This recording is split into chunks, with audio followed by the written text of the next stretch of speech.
continue the conversation now with our focus on Jagersfontein. Let's speak to human rights lawyer Richard Spoor, who joins us virtually now. Richard, you have been quite busy on social media, already doing some digging on this story. Of course, we have been focusing on the impact of the community, and rightly so. So many of them displaced and needing desperate help immediately, not just over the coming days and indeed weeks. But while all of that is happening, we've already heard from government, who are launching an inquiry. We've heard from the company Jagersfontein's development, already saying they'll take responsibility. But that doesn't end there. You've been doing some digging yourselves. There was a report that said that Jagersfontein development has dismissed claims from residents that say they have warned the company about the state of that dam wall and indeed the safety of it, and they say their engineering and safety reports are up to date. But you posted just recently, or I think yesterday or this morning, saying that there was a directive, and you've got the screen grab there, a directive issued by the Department of Water Affairs in December of 2020, ordering the company to stop dumping on that tailings dam. So there is a lot to uncover as investigators on either side start piecing together what really happened on Sunday. Yes, there is. There was a directive issued by the Department of Water Affairs in 2020 on two bases. One is the contravention of the licensing conditions for the dam. They were dumping excessive quantities of material on the dam, which dam was supposed to have closed in 2020 when it reached the end of its design life. They also had regard to a report prepared by SRK Consulting, which is a big engineering firm that had looked at the dam and prepared a report. And what the department said is that we've had regard to that report, and they said, given the level of risk identified in the report, the department does not deem the continued use of the fine tailings storage facility improper, because the engineers had identified a very high level of risk associated with a potential failure of this dam. There's also, what do we call this kind of satellite photographs of the dam, showing that in areas the dam wall was bulging and that there had been efforts by the company to bolster the dam and build up retaining walls to strengthen it. And in fact, the dam failed at one of these areas where there had been efforts to strengthen the wall, and one of the areas that had been identified as dangerous.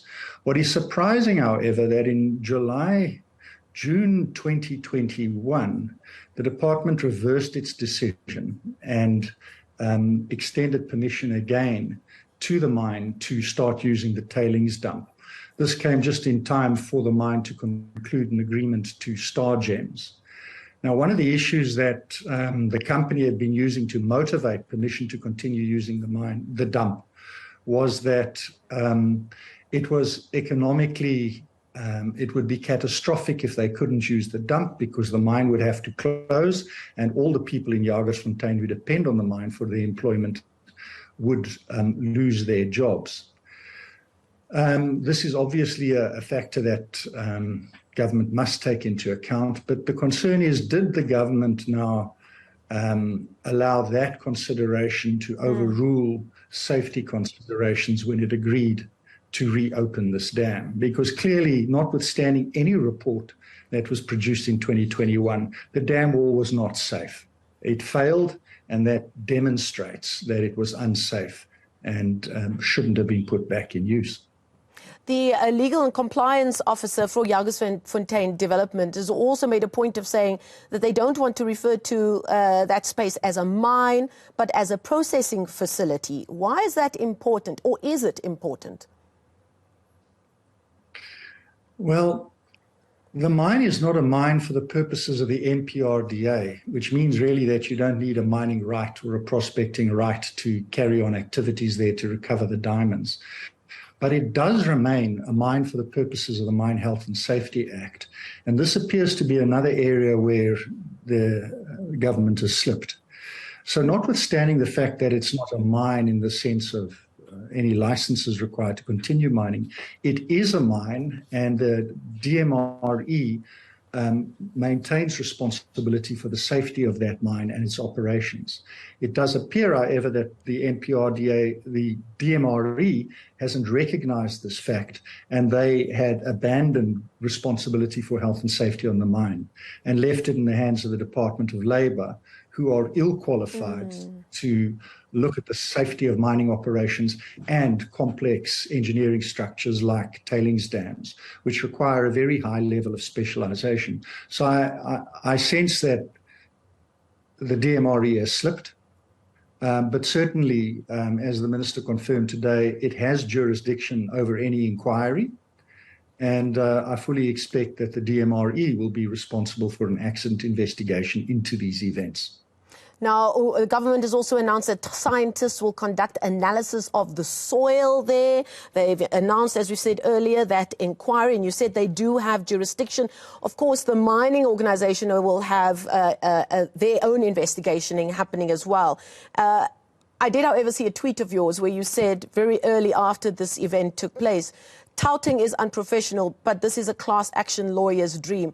It is going to be very important that this community gets their own kind of legal investigation, legal representation, and are able to put together their own evidence as well, isn't it? Well, the damages and the harm that people have suffered is catastrophic. There's the environmental harm as well. It's also should be borne into mind that only half of this tailings dam has collapsed. The other half, the older half of the dam, is still intact but substantially weakened. So I trust that engineers are looking at that problem and means to secure that part of the dam that hasn't failed. There's also the possibility that of heavy rains. The summer season is coming, and measures need to be put in place to ensure that the contaminated tailings that have something like 20 million tons of tailings that have gone into the environment aren't released into the water system, which could have catastrophic consequences. So there's a risk of further disaster. There's a risk of much more significant pollution and contamination of water resources. It's going to take a really big effort on the part of government and the mine to limit the damage to what we've seen to date. And hopefully cast eyes on other communities living in similar potential peril around our various mining operations across the country. Thank you so much for your time, as always, this afternoon. That is public interest lawyer Richard Spoor joining us virtually.